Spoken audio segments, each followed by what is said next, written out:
My freshman year, I was looking for something to get involved in.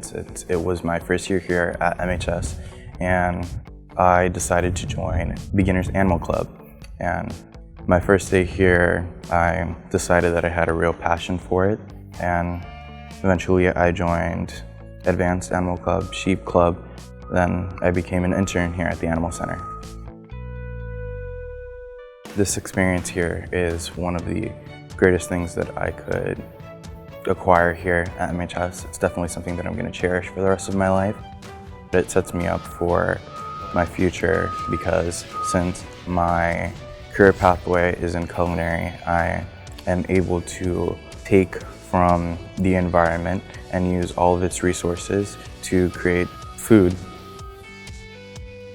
AEE is one of the oldest programs here at MHS. It definitely connects students and staff and the entirety of the MHS community to the school's roots and where everything started.